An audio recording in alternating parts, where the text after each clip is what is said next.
Talent around this beautiful room, and thank you all for being here. Between the head of Boeing and the head of Lockheed and the head of Raytheon and the head of everything else, we have them all. We have them all around, so thank you all for being here. It's an honor. I want to thank General Todd Canterbury for the tour.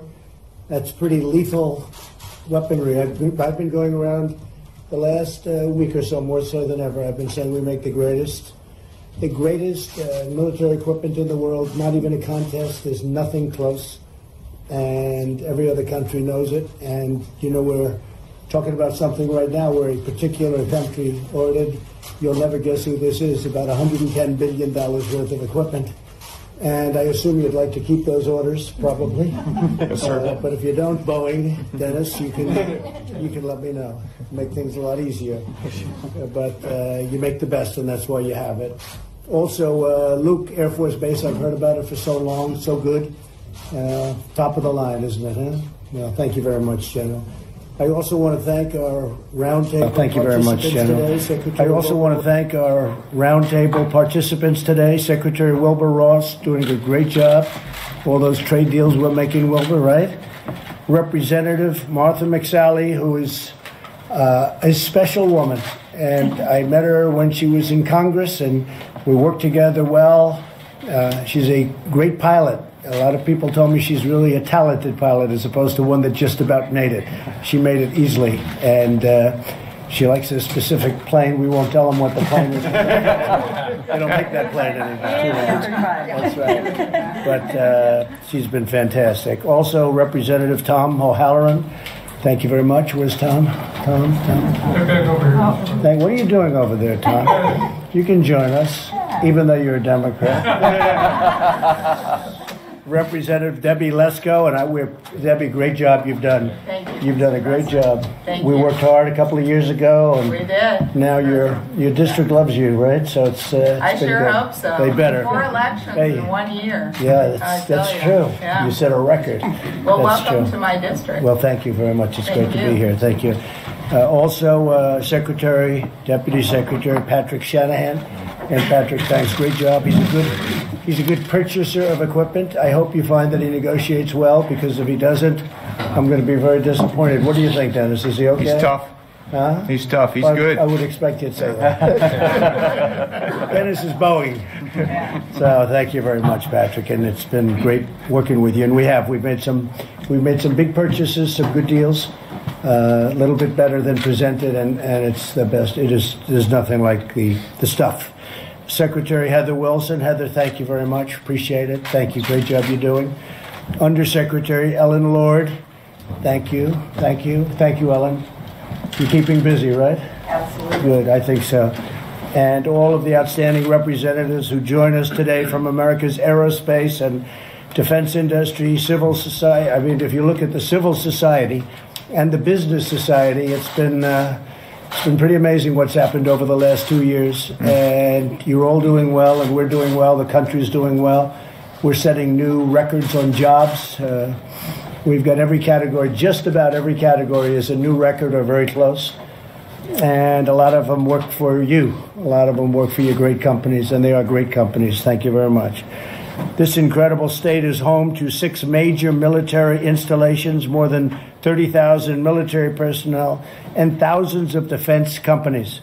Arizona's military industry supports 76,000 jobs, that's big, and creates $11.5 billion in economic output.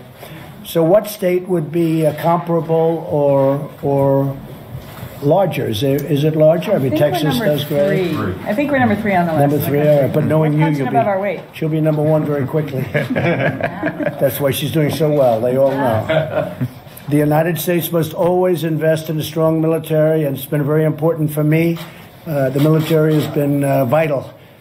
That's why we had, Wilbur, $700 billion approved last year and $716 billion this year. And, General, everybody that passes me from the military thanks me for the new equipment. We were very depleted, and we're not depleted anymore, although the equipment's pouring in, but we're not depleted anymore, so that's fantastic.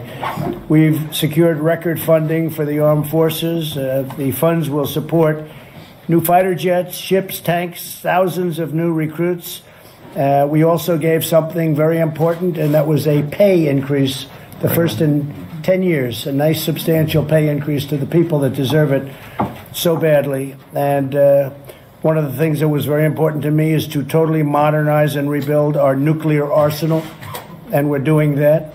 And we will very shortly be in a position where there won't be anybody close. Not that we ever want to even think about using it, but if we're not going to use it, the best way, the only way, is that's the way we don't have to use it, right? So we're doing a lot of work on that, and in a very short period of time, already we're superior, but we will be at a level that nobody competes with. Earlier this month, we released our landmark defense industrial base report, but overall, Maryland, I don't think you're complaining, right? And that F-35 is special. That is that's a special fighter, right? It's great. So we have to ensure that our warriors, our brave warriors, have the resources that they need and deserve, and that our allies and partners continue to purchase American products. We want them to purchase our products. They're the best products. Joining us today are several inspiring leaders who all share my commitment to supporting our military, and they're making America more prosperous, more competitive, secure, and proud. And we really do. I mean, I know these people pretty well. I knew them a little bit in private industry. I know them a lot from what I've been doing for the last almost 2 years. Can you believe that, Dennis? It's almost 2 years already. We just gave him an order for Air Force One. Air Force One now is 30 years old, and it was time. And they wanted to do it for the last two administrations. They never got it done. We got it done. Thank you. And hopefully you're going to speed it up. We're going fast. And it's going to be incredible. Actually, Boeing is doing it. It's going to be a new color system, red, white, and blue, and it looks phenomenal.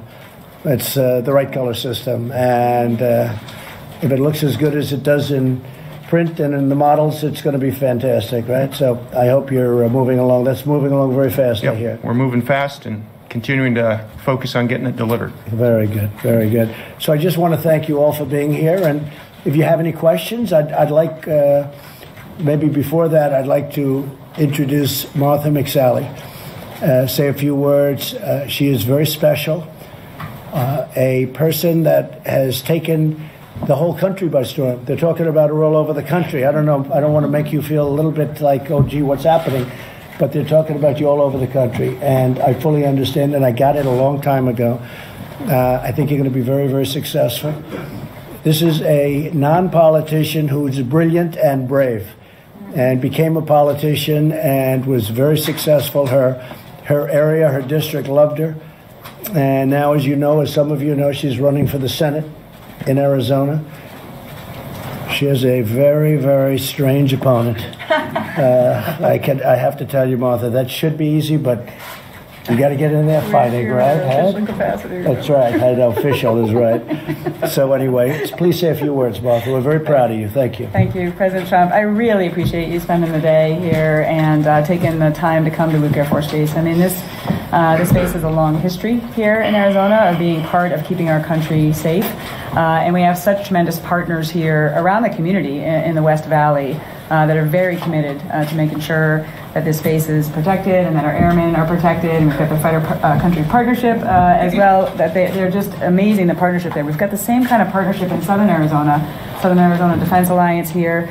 It's just, in Arizona, I've been stationed in a lot of different places, but Arizona is special.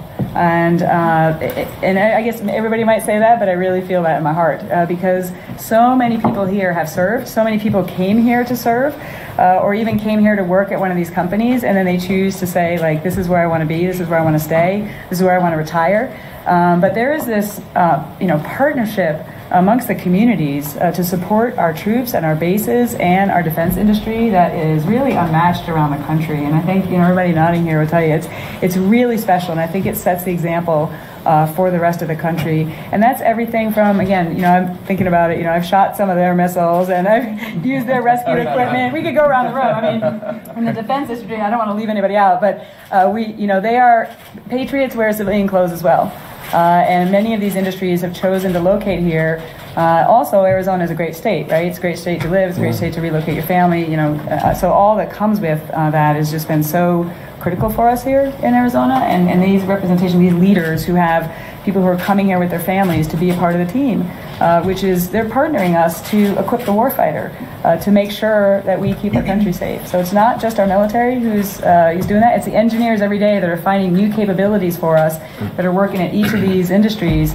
I just visited yesterday. Just the idea of like we're going to break through on some of these things, and we're going to provide better capabilities to be able to go rescue downed airmen, and the commitment that they have is extraordinary, and that's at every company here. And these organizations, UMA 50, SETA, I mean, they're doing everything from helping our deployed airmen's, families or all the services when they're deployed, get the oil change, help with daycare. I mean, you name it. The things that they do to step in, where the military has some legal limitations and the civilian community, civic society steps in, it's really extraordinary. So I just want to leave it at that. I'm so grateful for all of you to be here, and thank you for coming. Well, it's a great state. We love Arizona. General, could you maybe talk about Luke a little bit, because it's got a big reputation. Yes, sir. It is an honor and privilege to lead the more than 5,600 men and women of Luke Air Force Base. Our mission is simple. We train the world's greatest fighter pilots here. Luke Air Force Base is responsible for training about 95% of the United States Air Force fighter pilots between the 944th Wing and our 56th Fighter Wing. And it is an honor to use the equipment that these men and women provide to us and the taxpayers provide to us to use this equipment. We're not going to fail, sir. And your father was the boss here too, right? Yes, he showed me a picture. They look like twins. He showed me a picture, and he's still around, he's still healthy, and he's still telling you what to do, right? Sure. Every night I get a debrief, and he's anxiously waiting the phone call tonight. Right. You give him my regards. Thank you, sir. Will do. Marilyn, maybe you could tell us a little bit about what's going on with Lockheed Martin. Well, Mr. President, thank you for the opportunity to participate in this important conversation, especially right here at Luke, where this is the largest F-35 base in the world and growing. We have, with the aircraft that are coming in here, you highlighted how important the capability is for our nation, and is the best capability. But the study that you referenced, I just want to thank you for commissioning that. I think it's very important, because American aerospace and defense is a major part of the economic strength of this country. And when we look at 2.4 million jobs in aerospace and defense and a trade surplus of $86 billion, we know it's important. But your study that you commissioned uncovered that we do have fragility in the supply chain. We do have capabilities that we need to bolster. And so we're very pleased to be working with your administration, with the Department of Defense, on those recommendations that came out of that. So thank you for the opportunity to be here. So on the F-35, has the stealth gotten even better? Because it was always considered extraordinary. Has it really been upped, or is that at that same level, would you say? Well, I would say, sir, that we're at the point where we've delivered over 300 aircraft, and the aircraft, we're out of the initial design phase and the system design phase. Now we'll do upgrades to the aircraft with its software and other things go over time that the U.S. government will commission industry to do. So we'll keep it ahead of the threat. That's the goal in every fashion. Great plan. Thank you very much. Thank you. Dennis from Boeing. Yeah, well, thank you, Mr. President, for being here as well. And I think, as you saw earlier, you saw one of our Apache helicopters here as well. Wow. Another great product produced here in the state of Arizona. And I had a chance to go down and see our team in Mesa earlier today, and really proud to support our servicemen and women, and training for the future as well with the new TX trainer that'll be coming online. We're looking forward to supporting our U.S. Air Force customer there as well. And I want to thank you again for the emphasis on the strength of the industrial base here. And you referenced the report, as did Marilyn. And investing in aerospace and defense is a great thing for the country, economically, from a national security standpoint.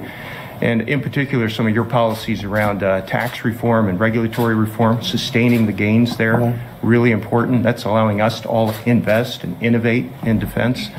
I think we have challenges in the workforce side and our supply chain strength for the future, areas where we're going to continue to work together. Now you can solve those challenges. You got it. And I think the work we're doing together on workforce development and training is very effective there. We've got teammates here from our supply chain, Marty McCurdy here, who runs Spirit Electronics, one of our small businesses in our supply chain here in Arizona, is a great example of investing in that supply chain.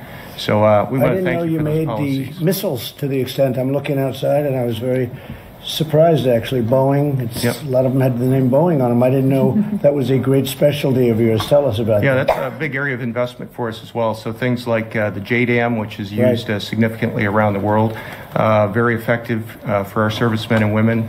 Small diameter bomb is another example. So you saw some of those today. So again, we're honored to do that on behalf of our U.S. men and women in uniform. We take that job very seriously, and it was mentioned earlier the importance of our veterans and investing in our veterans. So thank you for what you're doing there.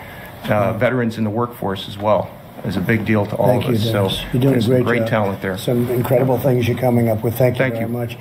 Would anybody like to say anything while we're all gathered together? Anybody have any complaints or any suggestions? Or would anybody come up with any great ideas? Yes, thank you. I would love to say thank you. It's so refreshing to have a president that is so strong in supporting the military and the veterans, and we appreciate it. The American public appreciates it. I mean, that's the #1 mission of government, is to protect its people, and you're doing it. Thank you very much, Debbie. That's really nice. Appreciate it. Anybody? Yes, sir. Mr. President, you know, we do your encryption equipment in the White House. That's right. Voice and data. That's right. But like I was saying to Secretary Ross, you know, we can only keep a lead so long if all of our stuff's getting stolen the moment we design it. And the cyber threat is not being properly addressed. And there's capabilities even in the products you have. So what would you do about that, Chris? You're right. And they should have been doing this for 15 years, and they haven't been. Yep. So what would you? Your company is a great company. What would you do about it? Well, so we already ship network encryptors. We've embedded a capability in those encryptors to pick up the signatures of threats and attacks, even the classified signatures, and store them safely. But we're not turning them on. It's so not why don't we get somebody that you would recommend, and let's bring them into government, and let's do it the right way, because you know it's such a specific kind of a thing. It's great knowledge involved. You can't just hire somebody off the street and say, "Hey, congratulations, you're in charge of cyber."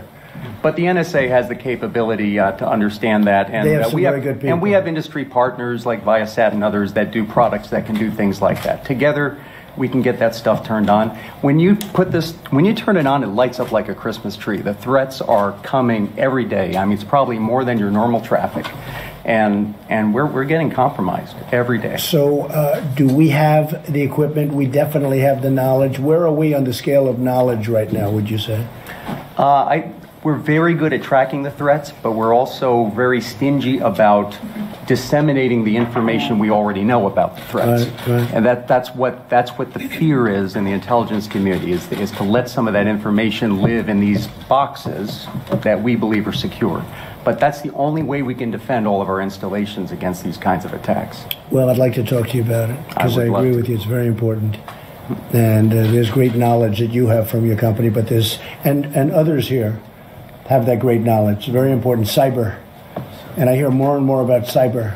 And we have the brain power. We have potentially, I mean, there's nobody that should be able to even compete with us with what we have just around this table. So, Jerry, any of you, if you have any ideas, let us know. We'll do something, because we're going to do something. We've already started. But I'd rather start it from this table than any other table in the world. Does that make sense? You understand that? We have the brain power right around this table. So good. Thank you, Chris. That's fantastic. Would you like to say something? Oh, sir, I leave it to the community leaders here in their time. You're doing a great job, though, Heather. Everyone's saying. Our job is to keep the country safe, sir, and the F-35 is part of that. We like winning, and the F-35 wins.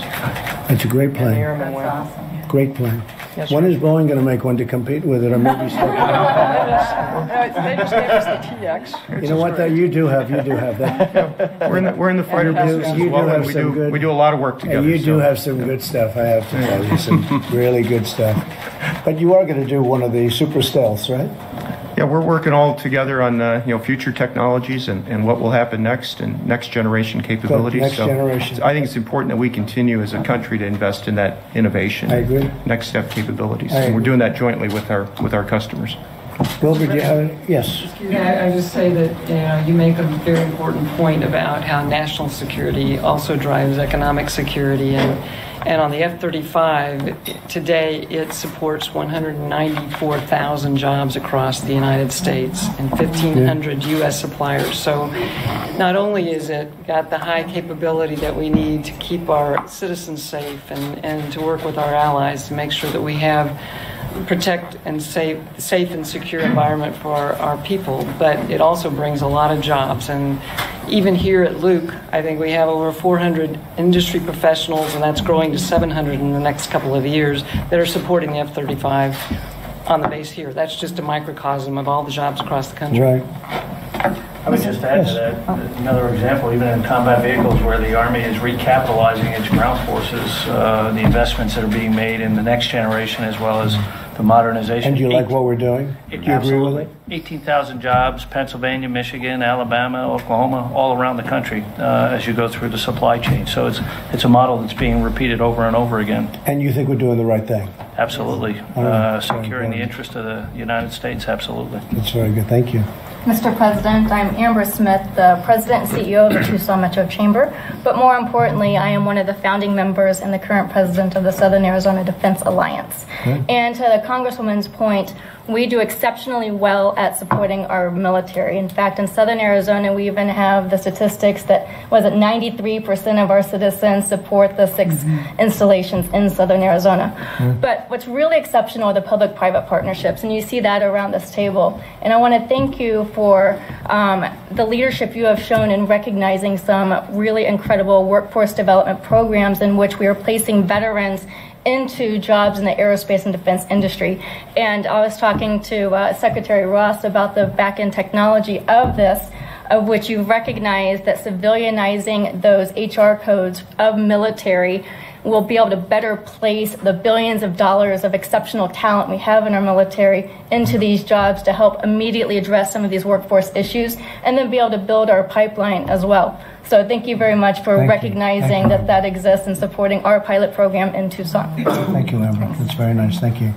Wilbur? We're going to help publicize the event, the product that's coming out of her workforce development. Good. That's great. Oh, great. It's a very interesting idea.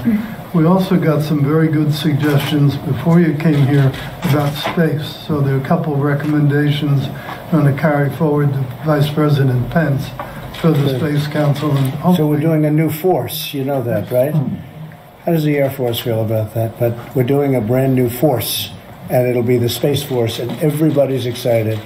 Whenever I mention it, everybody goes crazy, and they like it. And that's what it's all about, I guess. You know, those planes are all beautiful, but we're now going into space, and that's for defense. We're not just talking about sending rockets up to the moon. We're talking about for defense and for offense. So I think pretty soon, it's been very well received, even in Congress, bipartisan. And pretty soon we're going to have Space Force, so that'll be number 6. And this way it can be specific. We'll have a great genius like yourself, comparable, maybe not as good, but pretty good. And we'll have an extra person sitting on the Joint Chiefs of Staff, and it's going to be a full force. It's going to be very important. I think it's going to be a big contribution, something very necessary. Go ahead, Wilbur. So we had good interchange about supply chain management, about all kinds of issues, and we especially addressed the problems of foreign procurement and things that Commerce can do to help them solve those problems. So I thought it was a very, very worthwhile roundtable. I don't know how the rest of you felt, but we had very good interchange. Very good. And the concrete suggestions will come from it.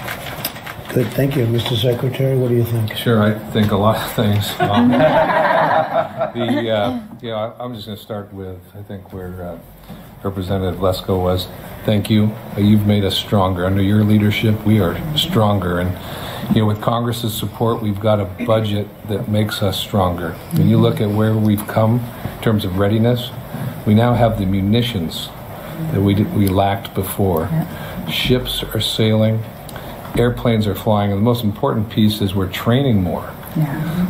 Something that probably most people here would also echo is your advocacy on foreign military sales is huge. Okay? That has not, at it's that hurting level, me right now. I know, but right now it's hurting me with these people. Yeah, but your advocacy is significant for this industrial base. And I think the most important aspect is the budget will allow us to modernize so that we can compete. The modernization is the single most important work that we have to get to undertake, and we're undertaking it. And as you've counseled me, we need to be good stewards, buy smart, not over-specify, and I think we'll do that. But thank you very much. And when you say compete, I would like to say so that nobody can even come close to competing with us as opposed to just competing, because what I'm really doing is putting us in a position where there's not going to be anybody even close. And that's why we're looking at all of the planes, all of the weapons, all of the rockets, all of the everything, including, obviously, the nuclear. You hate to even bring up the nuclear because it's such an incredible threat, but we have no choice but to do it because others do it. It'd be nice if nobody would do it, right, Dennis? It would be great, but it doesn't seem to be that way. So I just want to thank everybody at the table. Would any of you folks have a question for anybody at the table? We have the greatest talent in the world at this table. Anybody have any questions? May we ask you one question about Saudi, sir? There's been a reaction, or there's been a statement from Saudi. Yeah, I just saw it. Just came out. What was your reaction to that? Well, I think it's a good first step. It's a big step. It's a lot of people involved, and I think it's a great first step. You probably know that very fair person, Reuters, and you probably know that you're very good, very, very good. We have a tremendous order. Probably the people around this table have the vast percentage of the $110 billion order from Saudi. We have $450 billion, but on defense we have $110 billion, and I would say almost 100% of it would be sitting right around this table with the great companies. Raytheon's here too, just great companies. Very important. I don't want to tell them. I don't want to look over and tell Marilyn or Dennis, by the way, we're going to take $25 billion worth of sales away from you, because that would mean a lot of jobs. It would mean a lot of everything.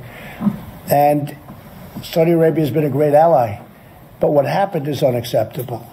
We are going to see they've arrested, just for the people at the table, a large number of people having to do with the event that took place in Turkey and the consulate, the Saudi consulate. And it's a big first step. It's only a first step, but it's a big first step. Do you consider it credible, their explanation? I do. I mean, it's early. We haven't finished our review or investigation, but I think it's a very important first step, and it happened sooner than people thought it would happen. Okay? But the notion that there was a fist fight, and as a result of the fist fight, Mr. Khashoggi was killed. Well, I don't know that that's a notion. I mean, that's a theory that's being thrown out. I don't think anybody said that, but they're saying there was a fight, but that's a theory that was put out. But they're going to be giving us a full report. But they have arrested a large number of people, and good first step. Yeah?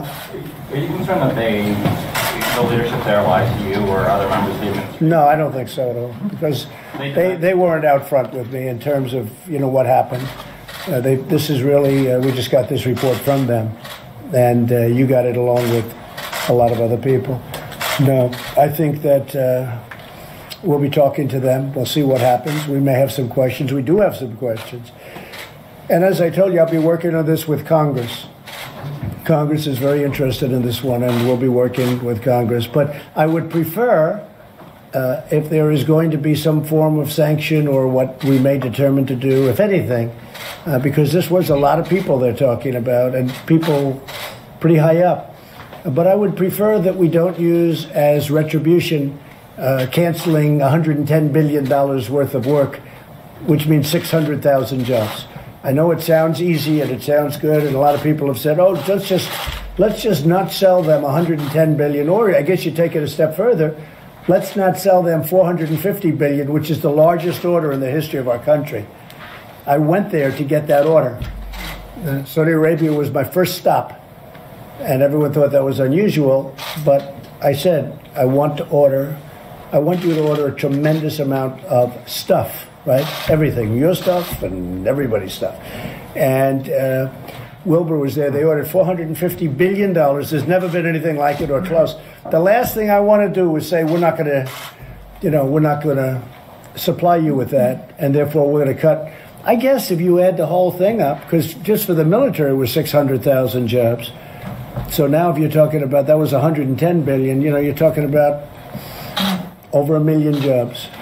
I'd rather keep the 1 million jobs than I'd rather find another solution. But this was a good first step today.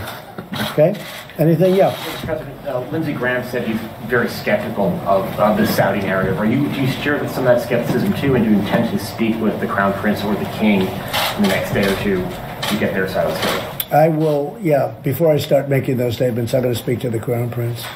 And I've spoken to the King. I want to speak with the Crown Prince. And, I think we're getting close to solving a very big problem. And again, remembering the people around this table know it better than anyone. Martha McSally knows it better than anyone. They've been a great ally in the Middle East. We need them as a counterbalance to Iran.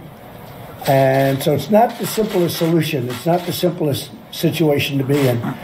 But I think we're doing very well. I think we've come a long way in a short period of time, and it'll get solved. It'll get solved. Okay? Yeah, please. Sir, do you trust the Saudis to carry out an impartial investigation, given that the Crown Prince is kind of in charge of it, or do you think a third party should be involved?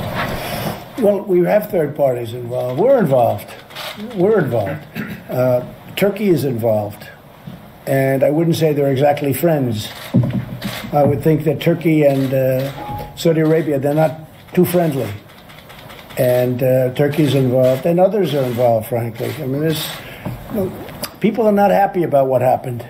But this is a very big turnover when you look at the number of people that they say were involved. That was a very important thing that they did. And they did it soon. They did it, we thought it was going to be the end of next week. They did it soon, which I think is very smart. But no, I would have to say they have been our ally. We've had great relationships with them. This is a horrible event. It has not gone unnoticed. Okay? Mr. President, can you speak to the family separations policy, where you're at on that? Arizona's been one of the places where this has been. Well, we have Mexico has really stepped up to the plate, which is very nice. I've said to them, look, we've been very nice to Mexico. We have the worst immigration laws in the history of the world. They're incompetent. And in fact, we have a great Democrat here. Maybe we could negotiate some immigration laws while you're here. You'd be very good. I would like to do it with, because you know what you're doing. We have just a horrible situation with the laws. The laws don't allow us to do anything. And then we have the judges that are, let's say, that are giving us decisions that are horrendous. And hopefully they'll be overturned in the Supreme Court, or sooner. But I don't know if you know what's happening, and probably a lot of the people at the table don't know what's happening, because this just happened. But people are coming over from Honduras. They have like 5,000 people, Honduras and Guatemala, El Salvador. And some of these people are hardened criminals, not good people. And they broke through in Guatemala. I said, look, we give you hundreds of millions of dollars, Guatemala, and you're going to stop those people from coming. And they tried, and they broke right through, and they broke through the fences. And Mexico is now really fighting a very tough situation. Mexican soldiers have been hurt, badly hurt, a couple of cases. But I very much respect the fact that Mexico is willing to do this. But these are some bad people coming through there. These aren't babies. These aren't little angels coming into our country and going to, go to work for Boeing and go to work for Raytheon and for Lockheed and do a great job. These are some hardened criminals coming in. And we're not letting them in. We've got enough things right now. We're just not letting it happen. So Mexico, on their southern border, is fighting them right now, literally fighting them. And these people are fighting, and they put all the women and children up front to show you how brave they are. They put all the women and children up front. And it's a terrible situation. And if we had laws, I could sit down and you give me a group from the Democrats, I could sit down and in 1 hour we would solve catch and release by getting rid of it. You know what catch and release is, Dennis? They walk over. If they put 1 foot on our land, we catch them. We then take the information, because it's impossible to bring them to a court. we have to bring them to a court. So we bring them to a court, but the court's never there because you don't have enough judges. There aren't enough judges in the world. If you've got every judge in the world, you don't have enough judges. So you catch them and you release them. And they go into our society because you're not allowed to release them back into theirs. And that's one of the better ones, okay? It's just a horrible situation. We have the visa lottery, where we take people by lottery from countries. Now, just, from a business standpoint, do you think they're giving us their finest? We get some real beauties out of the lottery. These countries, they're not stupid. They give us people that they don't want. And we have to